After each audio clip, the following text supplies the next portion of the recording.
Okay, so welcome back from the tea break, and welcome back if you're joining us online. Yeah, so just to say, my name's Danayutta. It's lovely to have all of you here this evening. And as Kuslasara said, we're in a sequence of teachings that follow a particular book called Mind and Harmony. Yeah, so in case you just joined us, Mind and Harmony is a text that we're exploring. And in a way, it's a commentary on a particular Abhidharma text that lists 51 mental events that you could possibly have in your mind in meditation or outside of meditation. This thing about Buddhism, I don't know how familiar all of you are. Some of you might be quite new to Buddhism, and some of you probably might know more than me. But this thing of having a commentary on teaching is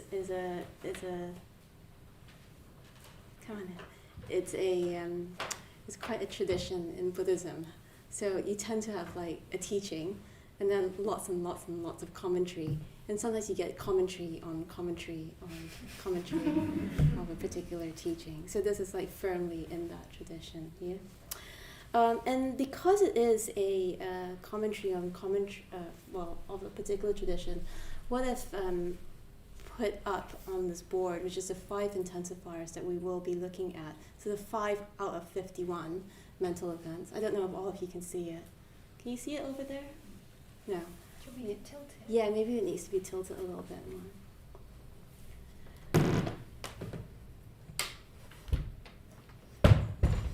Yeah, that might be better. Yeah. That better? Good. All right. Yeah, so because it's a commentary on the text, I thought what might help is just to give you the Sanskrit, just in case you want to look up the original. You'll know what it's translating. Yeah. Okay. So as Kuslasara said, there's in this particular system there's 51 mental events, and we're just looking at 5 this evening. And Subhuti, who wrote this particular book, has grouped them and called them the intensifiers. Yeah? So the intensifiers, these are mental events that take us closer to whatever the content of our mind is. Yeah? And these 5 intensifiers, he's called them emotional engagement, resolve, attentiveness, absorption, and analytical intelligence. Actually, he didn't call it analytical intelligence in the book. He called it penetration, but I just couldn't bear putting that up. So I've put up analytical intelligence, which he also uses as a phrase, because of all the sniggering. But anyway, these are the 5. Emotional intelligence, chanda in Sanskrit, resolve, adimoksha, attentiveness, smriti, absorption, samadhi, and analytical intelligence. And in this particular schema, it's a progressive sequence, yeah? So you need to start off by being interested in the content, resolve to stay with the content, attend to the content, get absorbed in the content, and then really, really understand the content, yeah? So whatever it is that you're doing, whether it is mindfulness of breathing, whether it is you're going to watch a film, you kind of got to want to if you're ever going to get into it, whether you're trying to, like Kirsten was talking about how her work is full of spreadsheets. You know, if you're trying to sort of like resolve something or create a spreadsheet, you'll need all these intensifiers. So these mental events, these intensifiers, they help with the everyday, or they sort of affect the everyday functioning of our mind. And they're also mental events that take us all the way to Buddhahood. So they're very, very important in this particular schema. If we really want to understand the nature of reality, if we really want to sort of align ourselves with the nature of reality, if we want to be free of suffering, if we want to have an experience of expansive, infinite, creative, free, beneficial life, we do need to cultivate these intensifiers and really, really learn to use them for that purpose. Yeah. So we all experience the intensifiers to some degree, and you would have had this sense. Hopefully, you'll have the sense by now that in and of themselves, the intensifiers are ethically neutral. Yeah. So you could be intensely emotionally engaged in the breath and absorbed in the breath. You can also be intensely emotionally engaged in having an argument with somebody in your head and be very absorbed in that. Yeah. So they're ethically neutral in and of themselves. It's really how we use them. Okay? So, just what I'll do for the rest of the evening is I'll talk a little bit about each of the intensifiers. We'll get a chance to explore it. And then if we've got time, which I hope we will, I would like to finish with a little bit of meditation, particularly on analytical intelligence. Okay. So the first intensifier is chanda, emotional engagement. And sometimes it's more than just emotional engagement. Sometimes it sort of can feel like fascination. You're sort of really fascinated by something. It's a kind of engagement of our desires. Yeah? So in terms of say spiritual life, are you really drawn to meditation, or do you just think it's a good idea? Yeah. Are you really drawn to meditation, Buddhism, the Dharma, the teaching of the Buddha, the spiritual community? Or do you think, oh, this is just a really good thing to do and I ought to do it?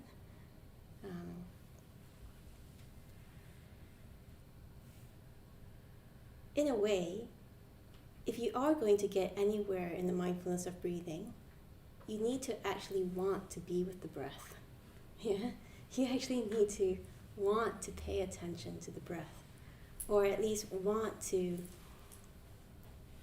pay attention to the breath enough so that it transforms the mind. You at least need to want the transformation of mind enough to pay attention to the breath. So, I thought maybe what we could do is just to turn to the person next to us and just sort of, if you want to, reveal yourself. How much do you actually want to pay attention to the breath when you do the mindfulness of breathing? So just turn to the person next to you. And if you're online, you can also write into the YouTube chat. How much do you really want to pay attention to the breath?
in talking to the person next to you, did you discover anything new?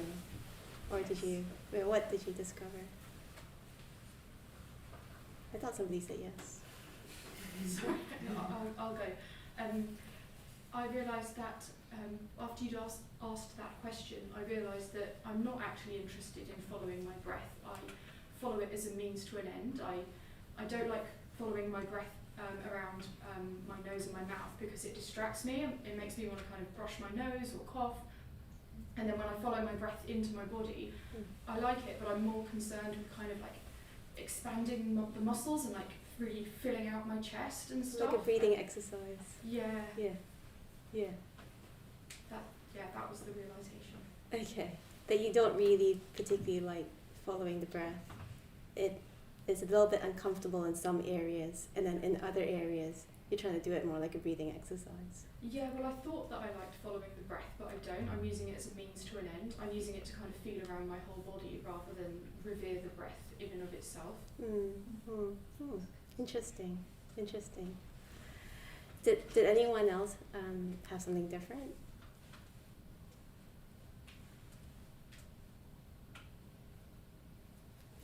Go on, Annie. Yeah, so Imogen and I were saying that it sort of depends, and that sometimes we can find ourselves to be really absorbed, and it does feel really blissful to be just with the breath. But that doesn't seem like it always comes immediately. So probably at the beginning of the meditation there is this kind of like willfulness of like trying to get ourselves there, and like if I just stay with the breath long enough then I will actually sort of start enjoying this. And it feels like this sense of it being knowing that it is a good thing. So it sounds like it starts off with not very much emotional engagement but quite a lot of resolve. And then pleasure starts to manifest and more enjoyment starts to manifest. And you get more absorbed. Like the reverse of like adimaksha and then How would you start off with the emotional engagement if, as Imogen said, like, you know, we're doing breathing all of the time, and if you stop your day when you're emotionally engaged in something else, it sort of feels quite jarring to kind of just, I don't know, bring that to the fore. I mean, remember, it's just a model. We're not machines. This is just a model, and we're not machines. No, it's very, very good to realize the role that pleasure plays in engaging more of yourself. Maybe time for one more. Go on, Tyler. There's one from online. Oh yeah. Land the Ultimate Form says, following my breath is a start, then it fades into the background, and if I get distracted or travel to darker thoughts, it's where I come back to. Sorry, say that again? Following my breath is a start, then it fades into the background, and if I get distracted or travel to the darker thoughts, it's where I come back to. Okay, so Lon's quite good at coming back to the breath. Good. Yeah, so, I mean, this is one of the sort of battlegrounds of spiritual life, if you like. Like, how do we transform a theoretical interest, a sort of like, it's kind of a good idea, into a strong desire to engage in the meditation object, So whether it's the breath, whether it's cultivating loving kindness, whether it's a very, esoteric visualization practice, how do we transform this thing, a good idea, into something that we really want to do? In Subhuti's commentary, he does talk quite a lot about things that will help us, things that will help us want to engage in meditation. So coming somewhere like the London Buddhist Center, what you have is that you're surrounded by other people who are interested in meditation. So there's a particular sort of momentum.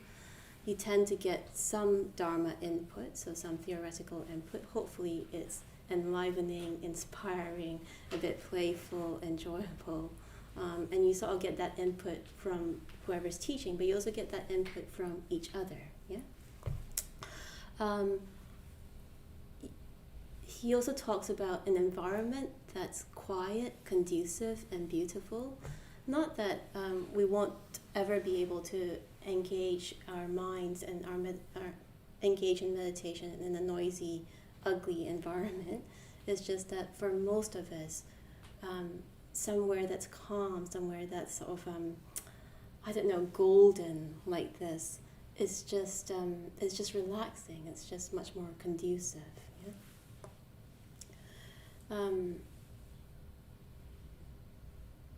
Yeah. More and more, I just notice in my own life how much where I'm meditating affects me. Not that I can't meditate like on the tube, but it just sort of there is just something lovely and pleasing that arises when I'm in a calm environment. Yeah. Okay. Sometimes things outside of meditation can also really feed it, like going to events or doing things that sort of refine the mind, refine the awareness. I remember being taken to watch Pina Bausch's Rite of Spring. So I'm not particularly into visual art, but I really, really enjoy dance. And a good friend took me to watch Rite of Spring being performed. And it's a very, very unusual dance piece in a way. And I think it's just particularly genius. But it wasn't just that the piece was genius. My friend was just very, very generous. She took me to dinner. We walked down the street in Islington, and then we came to this theater. And she was also very, very knowledgeable about the Rite of Spring. And it was just all in all a wonderful evening. And I really noticed that 2 weeks after that, my meditations were just that bit more concentrated. And I think it was because my consciousness was a little bit refined. So I think there's something as well about refining consciousness and putting ourselves in situations that refine our consciousness, where our emotions are engaged. Sort of, we're not kind of living grey, bleak London lives. Yeah. Okay. So just to move on to resolve. So when our emotions are engaged, when there is chanda, the next thing that will help us, or that can arise out of that engagement, is resolve. So my friend Danayutta describes this as like wanting to watch a film and then actually buying the tickets. Yeah? So you want to watch a film and then you actually buy the tickets and then you're committed. Yeah?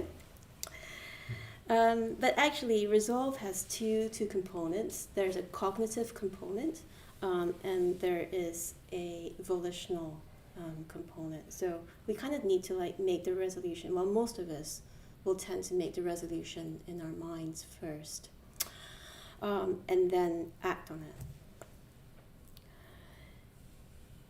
Sometimes I think of this as do we think of sorry, let me just rewind a bit. Sometimes I think of this, what tends to undermine resolve is doubt. Yeah? So what tends to undermine resolve is doubt. And some of us will know that we're of the doubtful temperament and that we tend to find it hard to commit. And some of us won't think of ourselves as doubtful at all. But if you find it easy to start meditating, but hard to go from one breath to the next, there's probably some doubt in there. So if you find it easy to sort of like start the metta bhavana, but hard to like finish, there's probably some doubt in there. Yeah? And there is healthy doubt, sometimes it's quite good to question things. Is this meditation practice actually working for me? Is this method of practicing actually working for me? Is this particular teaching actually helpful? Is it unhelpful? At the same time, there can be this kind of always sitting on the fence. And if that goes on for too long, what will happen is that you'll just never get anywhere, basically. You'll just never get anywhere. And you'll know that it's not particularly healthy doubt if there's a kind of commitment and investment in keeping things vague. Okay? So you're sort of like invested in like not committing, or like the story of not committing.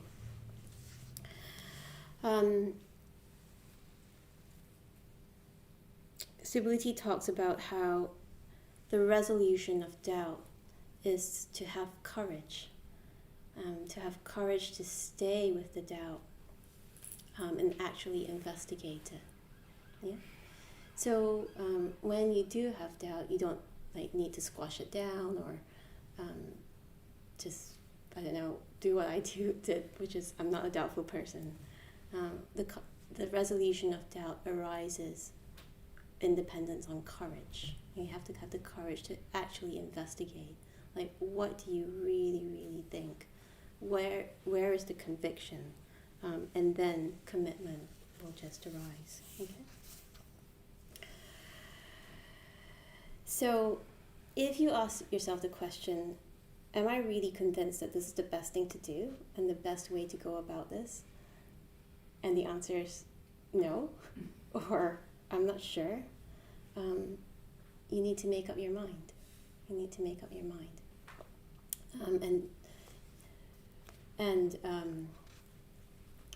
Either develop confidence in the practice, whatever meditation practice you're doing, or find a different practice. And lots of things can help us make up our mind, like study can help us make up our minds. Talking to good friends can help us make up our minds. Talking to somebody who's more experienced can help us make up our minds. Yeah, so you don't have to do it on your own. There are tools, there are resources, there are people who you can talk to. Okay. Just pause there for a moment, just in case there are any questions.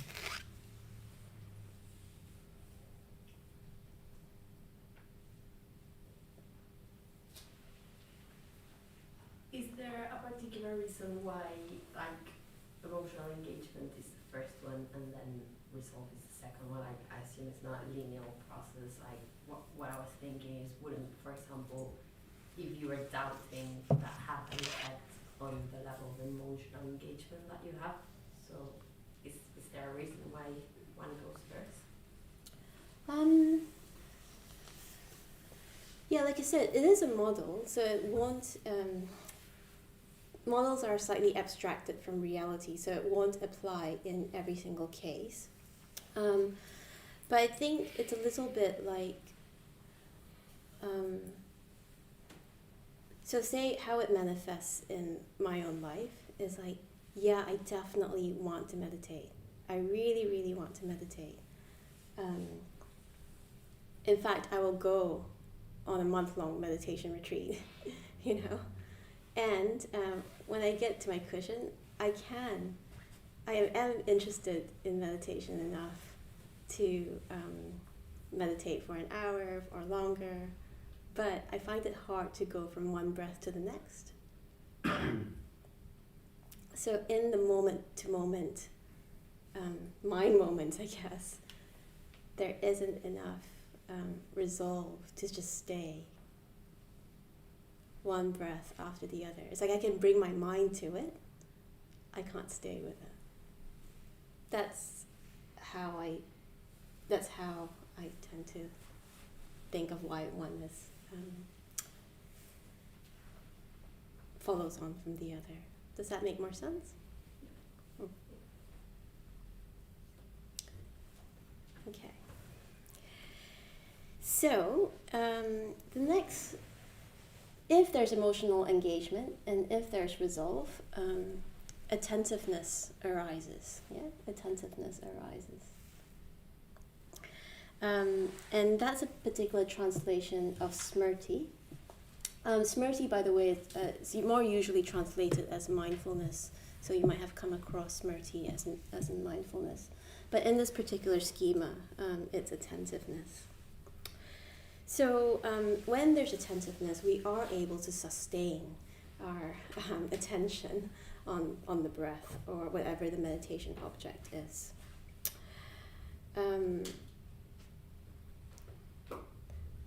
And actually, I was on a retreat. I was on this like young person's retreat over the weekend. So I was up in Hereford on a what was called the Change Makers event. So it was an event for younger practitioners, and one of my young friends was talking about the contents of their mind, and what they were saying was, I am going to prapancha that. I am going to prapancha that. So you might have come across prapancha as a noun, and it describes this like cascade of thoughts or like this proliferating mind. But she just says, yes, and then I was thinking about all these different things that could happen, and I just decided, I am going to prapancha that. So unattentiveness is something that we do. Yeah, proliferation isn't just something that happens to us, it's actually something that we do. Yeah. And I think particularly if you want to cultivate attentiveness in meditation, what we do outside of meditation has a really, really big effect. So, because we don't have a special mind that we reserve for meditation. Like when you're a kid and you're sort of, your aunt tells you that you've got two stomachs, like a normal stomach for food and then a dessert stomach. And sometimes we can like apply that sort of thinking to our mind in terms of like, okay, we have our normal mind where we're like making spreadsheets or, I don't know, replying to messages on WhatsApp or, being on the tube or whatever and reading like the free newspapers. And then we have our meditation mind. But it's not really like that. It's actually like the same mind, just like it's the same stomach, yeah? So whatever you put into your mind will have an effect on meditation. Okay. So, do you have a habitual tendency to dwell in distracted mind? And where do you cultivate distraction in your life?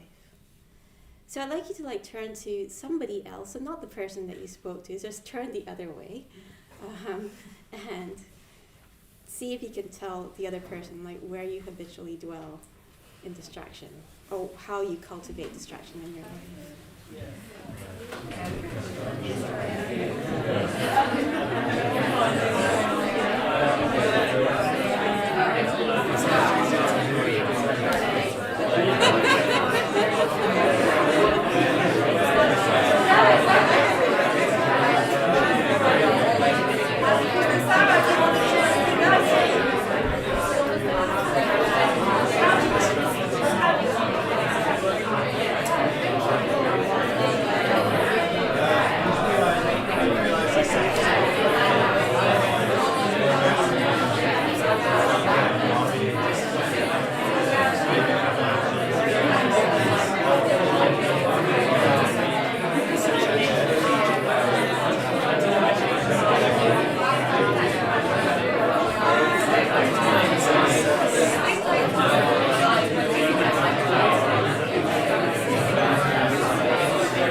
get you to reveal your favorite distraction. But what I did want to say is that it's not all about being serious. Yeah, it's not all about being serious either. What we do need to do is to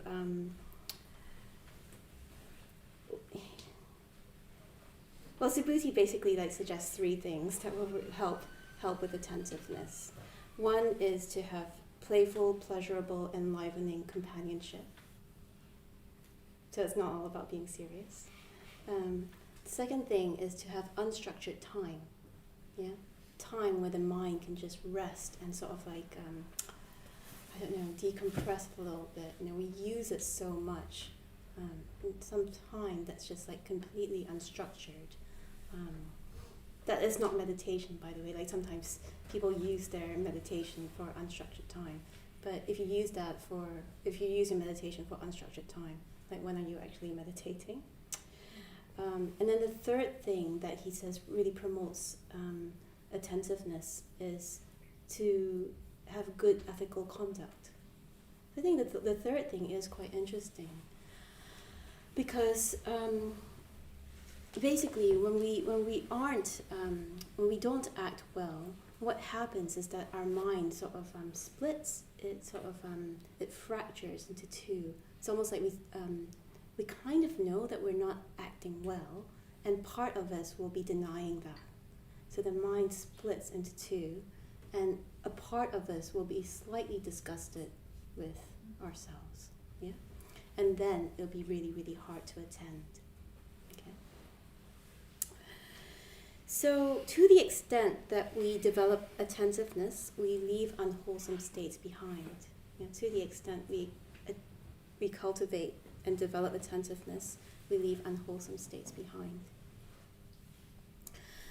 And in meditation in particular, I think the question I often end up asking myself is, am I willing to attend? Am I willing to attend? Am I willing to give up my proliferating thought to attend to metta or to attend to the breath? Often this thing of willingness is a little bit of a key for me.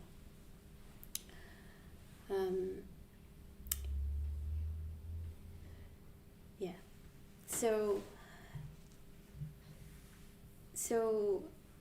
just thinking about my own sort of favorite distraction.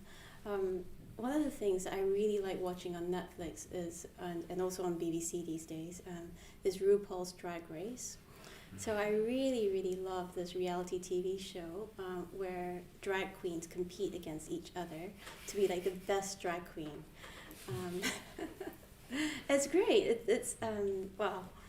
Well, I think part of the reason why I'm emotionally engaged in RuPaul's Drag Race is because it's a story of transformation, and both transforming from one look to another look, but also people grow in this particular format of reality TV. People seem to grow as human beings, and people grow in friendship, in connection with each other. And then I had this holiday where basically every time I got into this room where I was staying in on this holiday, I just turned on Netflix and basically almost watched the whole season of RuPaul's Drag Race in one weekend. So when I got to Monday and I was sitting down to meditate, all I was watching in my mind was RuPaul's Drag Race. And I suddenly came to and caught myself, and I just realized, it's really, really unpleasant. This thing of replaying RuPaul's Drag Race in my head was really unpleasant. It was like being at a rave, but not a good one. It was really, really unpleasant. I was like, okay, this is what's happening, okay.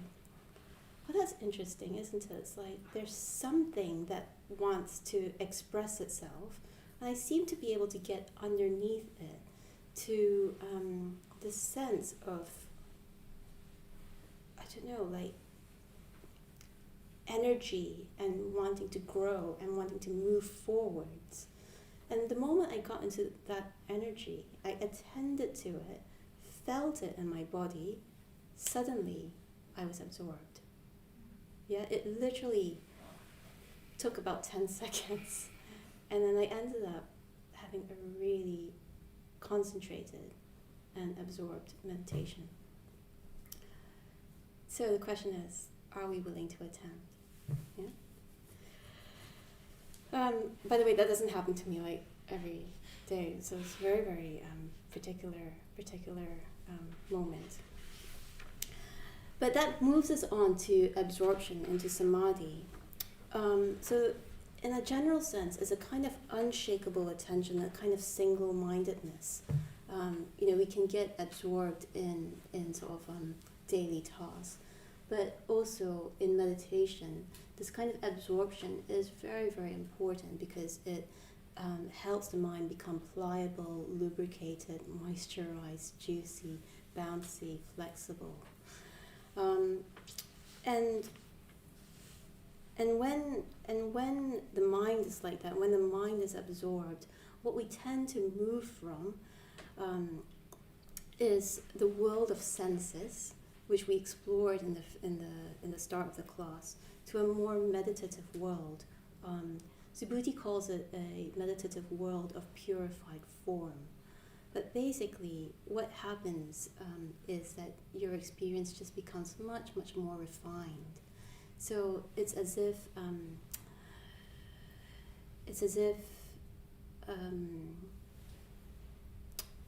you're connected to the breath, but not the coarse breath. The breath becomes really, really fine and really enjoyable and blissful. Sometimes it can manifest as light. Sometimes it can manifest as movement. But it kind of transforms from a coarse physical experience, something that's much more, intangible, I would say. Okay. So I'm just gonna move on because I want to say quite a bit more about prajna. What can happen in samadhi is that even though you get this refinement of the object and this kind of like associated refinement of the subject, both refined, like the breath becomes more refined, but the mind that's paying attention to the breath also becomes more refined. You never quite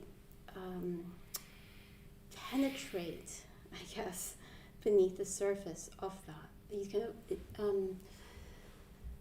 without this kind of analytical intelligence, samadhi never quite breaks the subject-object duality. Yeah. Some of you are really frowning at me, but let's just go with this. Let's just go with this for a moment.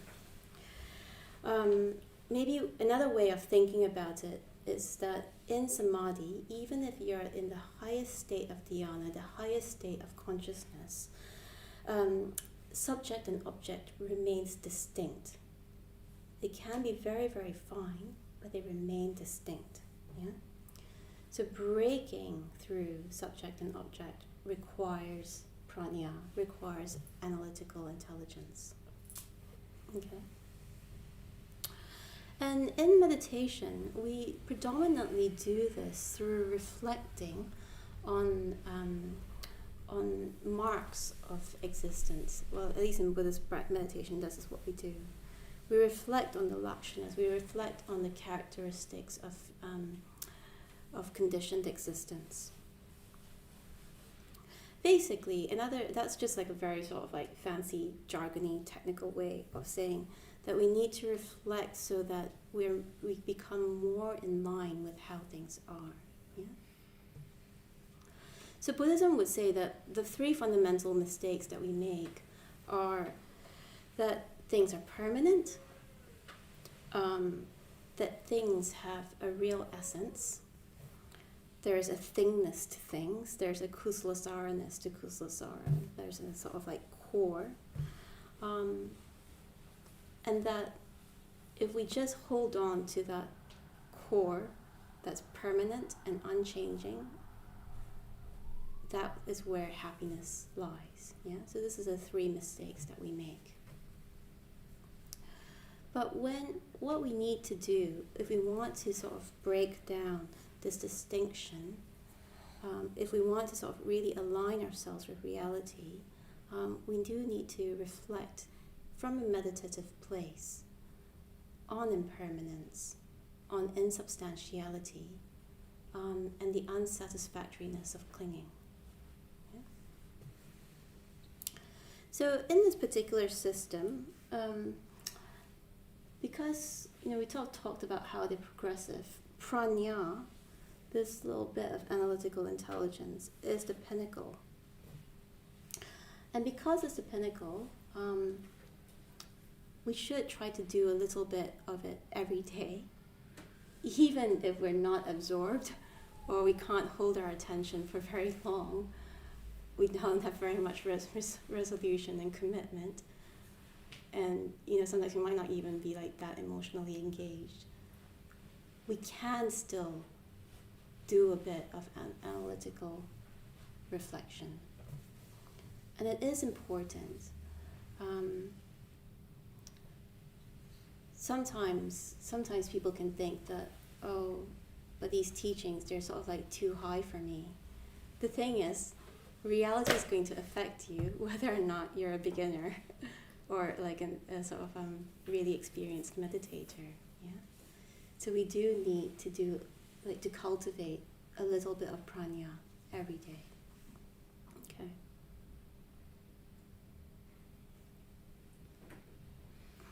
So what we're going to do is we're going to finish with about 10 minutes of meditation. Just before you move though, just want to say what we're going to do is we're going to see if we can really spend the first 5 minutes settling.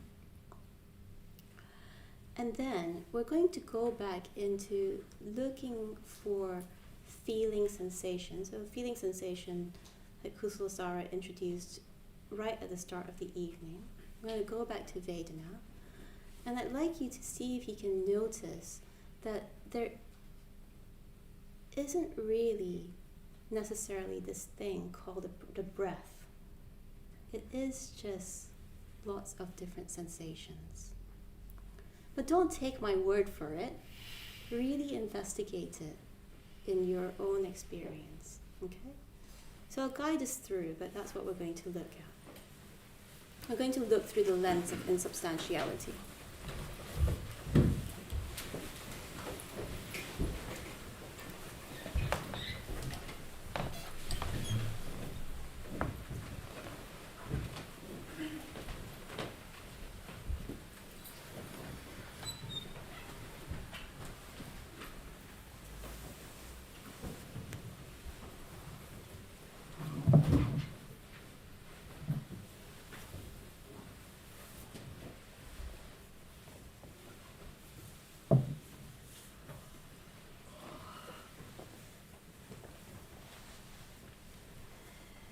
So it's only a 10-minute meditation, so you can afford to sit very, very still.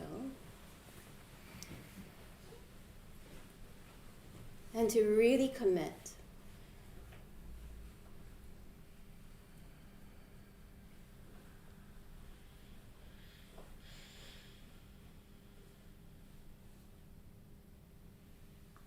So really commit.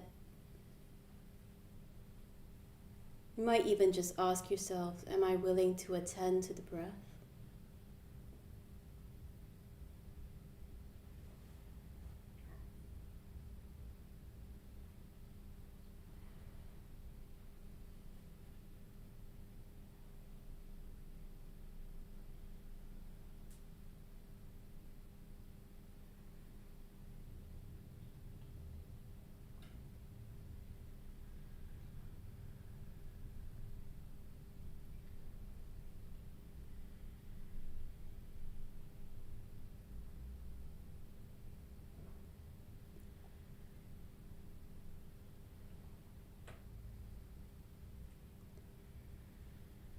grounding your attention in the whole of the body.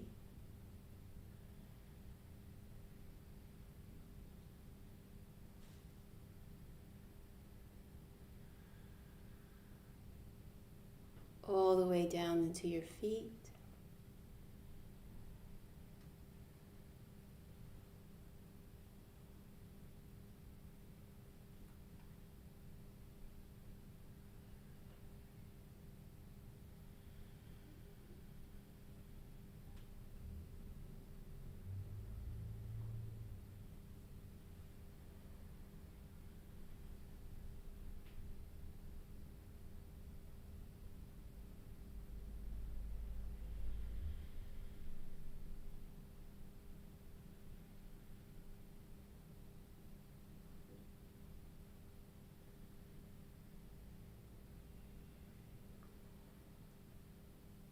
And feeling the spine upright, long, spacious.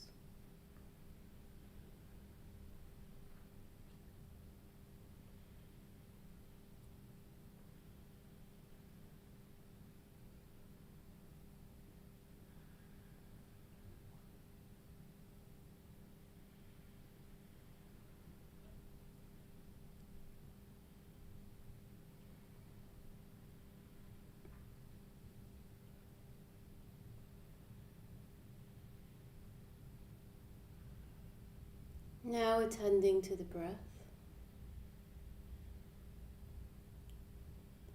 This is not the idea of the breath, but the actual taste and feel in the body.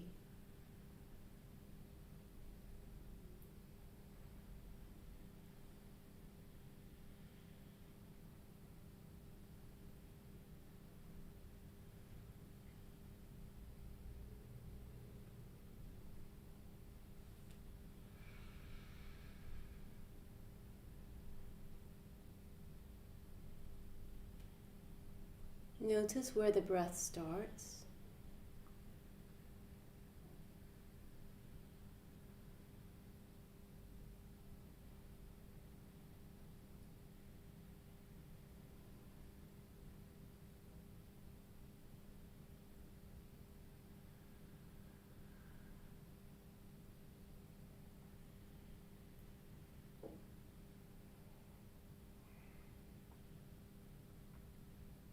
Where it ends.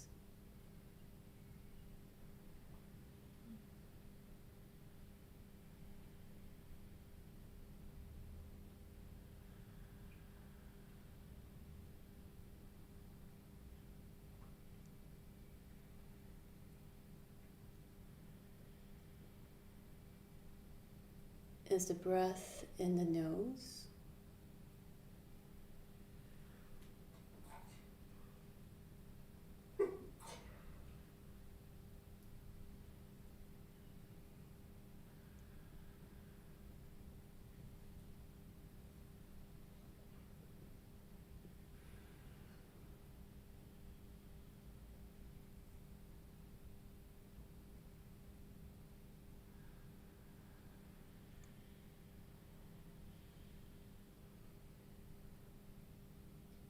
Is it further down in the belly?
Is it the movement of the chest expanding and contracting?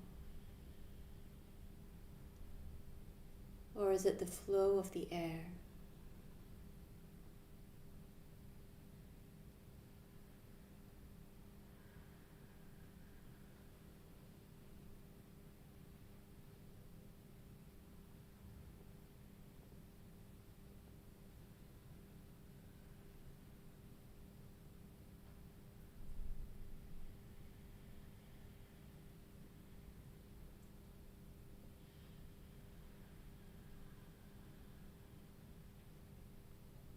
And when does the breath stop being the breath?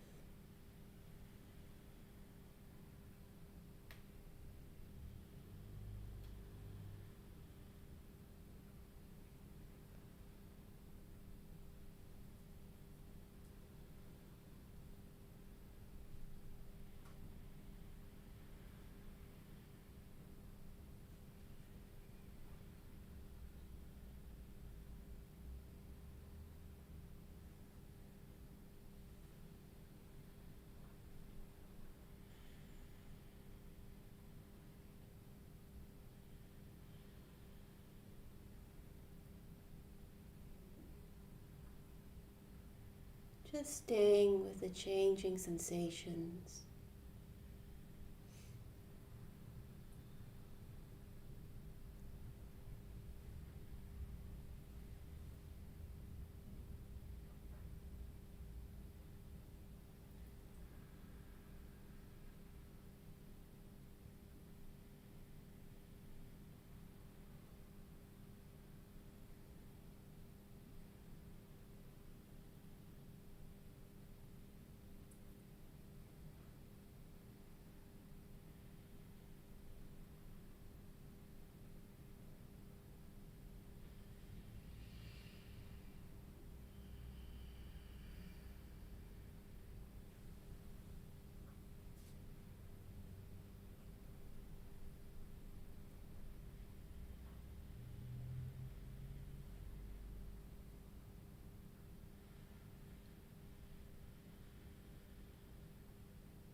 Now just relaxing any effort you're making and sit completely still.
Okay, so we'll just leave it there for this evening.